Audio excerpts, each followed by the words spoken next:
Randy Meisner, whose vocal range helped catapult the Eagles to fame, has died. The soft-spoken bassist added high harmonies to classics like Take It Easy and The Best of My Love, but was best known for the timeless ballad Take It to the Limit. The rock community was in mourning when Randy Meisner died. He was recognized by fans as a distinctive voice who contributed significantly to the Eagles' success, but was kept quiet. Don Henley finally broke the silence amid the outpouring of grief, but his remarks went well beyond a simple remembrance of his old bandmate. Over the years, Henley disclosed details about Meisner that he had never discussed before. The band's internal conflicts, the private moments behind the glitz, and the unspoken hardships that had never been revealed. His bass skills helped provide a strong basis for the band's music, while his soaring vocals added emotional depth. However, Meisner's exit at the most crucial time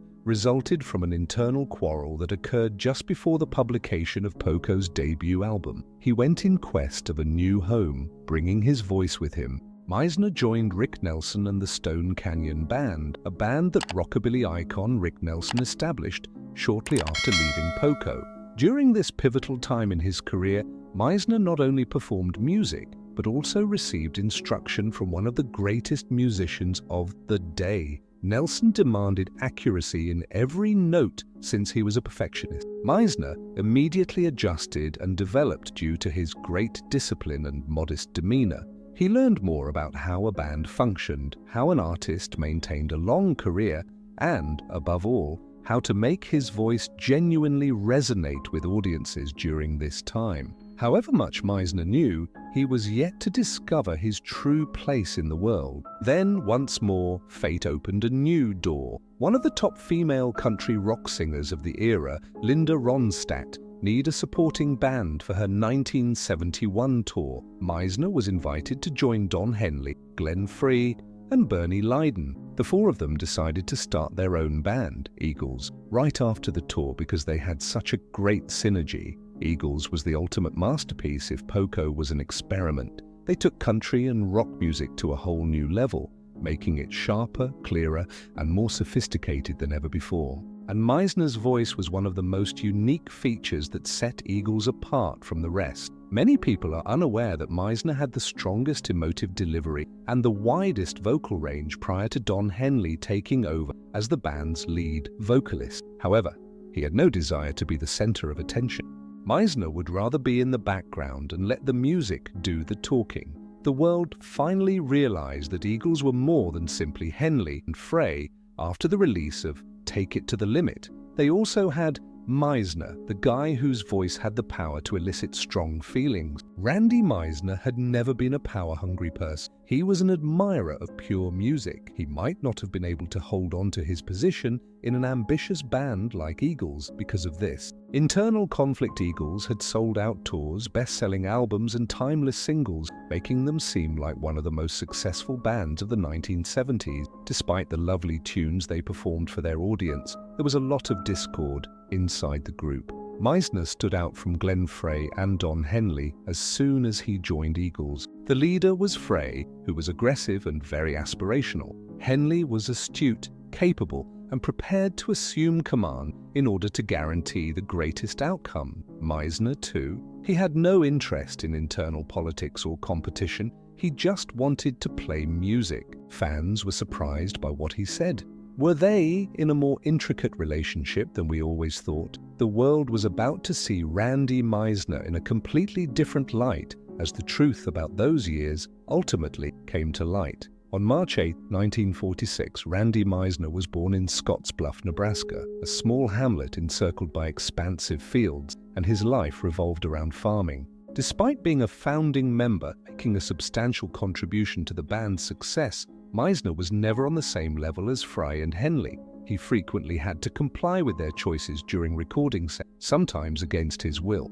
Meisner co-authored or wrote a number of Eagles songs, although he had little say in who would sing the lead on singles or which songs ended up on the albums. His position progressively dwindled as the band's popularity increased. However, what transpired during the 1977 tour was what really made things intolerable. Eagles were at the height of their popularity at this time, and Hotel California was a worldwide sensation.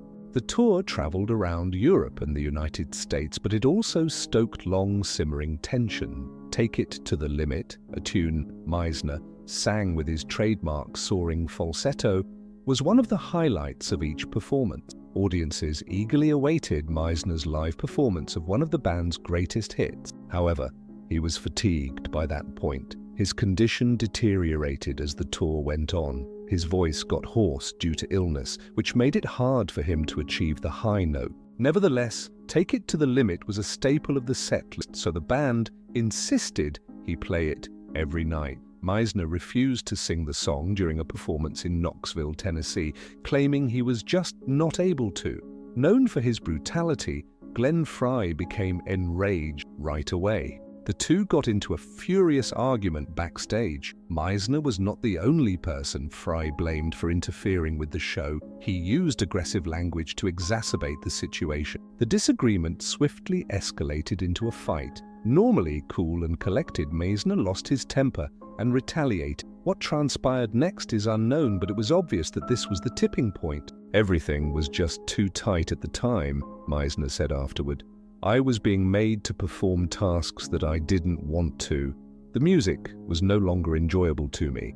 In my own band, I felt alienated." In 1981, he told People, "I was just too tired of touring, but I could have made 3 times as much money if I'd stayed. Living twice as fast as usual is a strange way to live. I reasoned that I would choose to have my sanity above money." Meisner made the announcement that he was leaving the Eagles shortly after the fight with Frey. Many people thought he had little choice, even though the public was informed that he left voluntarily to spend time with his family. There were only land, wind, and evenings so silent you could hear the insects buzzing in the moonlight. No elaborate stages or cutting-edge recording studios. Fruit farming, which required patience and commitment, was the occupation of Meisner's family. Randy, however, was drawn to something other than crops and harvest season from an early age. Meisner actually didn't feel like he belonged with the Eagles anymore. The internal conflicts, the needless demand, and, above all, the sense that he was not genuinely valued as a band member had worn him down.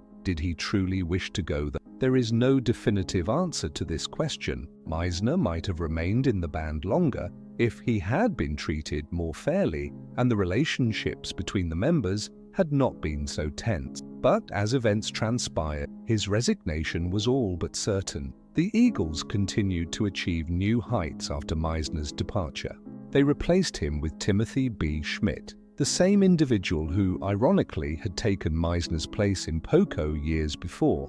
Meisner's life, meanwhile, became increasingly unclear. Years of loneliness for Randy Meisner. Randy Meisner left the Eagles in 1977 and started a challenging journey that he might not have completely expected. As soon as he left, Meisner made the decision to work alone. In an attempt to establish himself in the music business, he published his self-titled debut album in 1978. Despite having some noteworthy songs like Hearts on Fire and Bad Man, the album was not as successful as the Eagles. Meisner was still viewed by the public as a band member rather than a solo performer. In the 1980s, he put out a couple more albums, but the sales weren't any better. Meisner never gave the impression of being motivated by a desire to take back the limelight at any cost. He was not the sort of artist who would battle the market. All he wanted to do was compose music. And maybe individuals like Meisner were destined to fall behind in a field as brutal as this one. Each Eagles member followed their own route after the team's dissolution in 1980. Don Henley and Glenn Frey both started very prosperous solo careers. Meisner gradually distanced himself from the rock scene, while Joe Walsh remained influential. He progressively fell into obscurity without the support of his old bandmate. When the Eagles got back together for the Hell Freezes overture in the 1990s, Meisner wasn't there. He responded that he had never been formally invited when asked why. Rumor had it that he had retreated because of worries about his physical and mental health. However, he was excluded from this new chapter in the Eagles' history because of his absence. Meisner was experiencing deteriorating health by the early 2000s. He battled serious alcohol abuse and bipolar problem. Through the ancient radios that played the songs of the Everly Brothers, Little Richard, and Elvis Presley, music had somehow infiltrated his soul. He was more than just a music lover. He desired to make it. His life turned into a string of progressively lonesome days once he left the stage. Meisner's marriage to Lana Ray Meisner provided him comfort, even as his career declined. After they were married in 1996, Lana appeared to be his last remaining source of support. Their relationship wasn't always easy, though. According to Meisner's friends, he and Lana had heated confrontations, particularly when his drinking got out of control. His health deteriorated to the point where a court in 2015 mandated that he be under strict medical monitoring for his own protection. However, the worst disaster occurred in 2016. In their house, Lana Ray Meisner was shot and died. She had unintentionally shot herself while attempting to take a gun out of a closet, according to police accounts. But the situation soon became controversial. Although officials eventually declared it an accident, some conjectured that Meisner might have been inadvertently involved due to concerns about his mental health at the time. Meisner was devastated by Lana's passing. He stopped appearing in public and vanished from society. Some saw this as proof that darkness had taken over Randy Meisner. Even if he used to be an important member of the Eagles, Meisner was seldom acknowledged after Glenn Frey died in 2016 and the band resumed touring, with Frey's son in his stead. No one mentioned asking him to return. Both the music industry and the people who used to call him a bandmate have abandoned him. Heartbreaking news then broke over the rock community on July 26, 2023. Randy Meisner was 77 years old when he died. A life entwined with the highs and lows of American music came to an end when the cause was determined to be complications from chronic obstructive lung disease, often known as COPD. Just like he had lived for the previous few decades, he passed away in silence. No flashing lights, no dazzling stages, just recollections of a performer who once hit Take It to the Limit's most soaring high notes. Meisner was more than just a gifted musician who died. Unanswered questions concerning his relationship with the Eagles in later years were also rekindled. But most importantly, after all this time, what was Don Henley's true opinion of Meisner? Don Henley discusses Meisner. Old friends and co-workers voiced their sadness in the initial days following the news. The bandmate who stood by Meisner during the Eagles' most successful years, Don Henley, however, said nothing. Henley remained silent long enough for people to speculate. He began playing guitar as a teenager, but he didn't really find his groove until he moved to the bass. Meisner once remarked, "There's something special about playing bass. It's not just an instrument you're playing." What was he contemplating? Was he in mourning? Or did certain things go unspoken? Then, all of a sudden, there was an official statement. Henley described Meisner as a vital member of the Eagles in his remarks, a singer with a unique vocal range who brought life to the ballad Take It to the Limit, which once touched millions of hearts.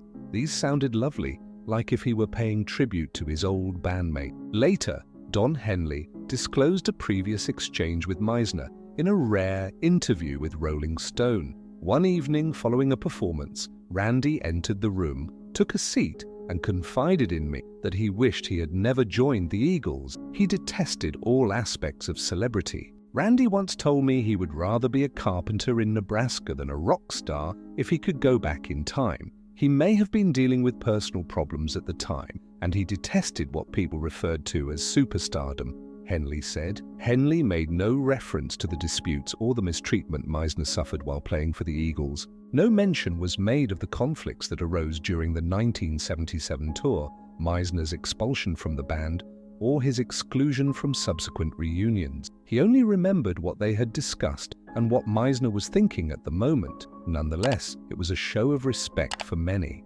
Don Henley honored his former bandmate regardless of the past. And maybe there was a hint of regret in those comments, something Henley had never acknowledged before. Regardless of people's feelings, one thing is certain. The death of Randy Meisner has forced those who are left to face the past by bringing old stories to the surface. Don Henley did not remain mute this time either. Henley's message was followed by remarks regarding Randy Meisner's death from the other Eagles players. Joe Walsh, who described Meisner as a gifted artist with an extraordinary voice, conveyed his sadness. The band's replacement for Meisner, Timothy B. Schmidt, also paid his respects, stating that the Eagles wouldn't have had such a strong bass without Meisner. Meisner was praised even by people who had previously clashed with him. People took a look back at Randy Meisner's actual role with the Eagles for the first time in decades. He was more than just Henley and Fry's subdued bassist. A key component of the band's success was his strong vocals. His performances are still ageless, particularly Take It to the Limit, which never fails to move spectators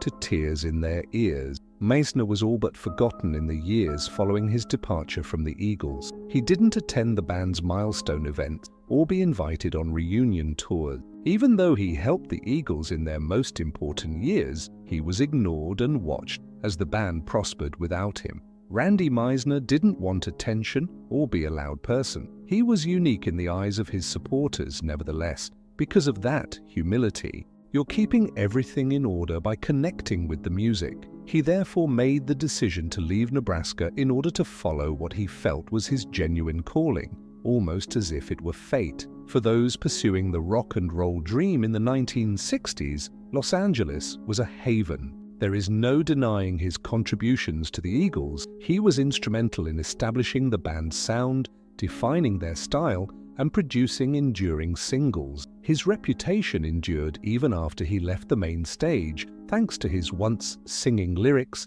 and his steady, subdued bassline. Belated accolades were never necessary for Randy Meisner to establish his reputation. His songs were self-evident, and the name Randy Meisner will live on as long as the Eagles are around, and as long as people hear the songs he played. Do you like Randy? Leave a comment below with your opinions. To keep up with our most recent videos, remember to subscribe and enable notification. Crowded bars with fervent patrons and recording facilities where up-and-coming musicians risked making music.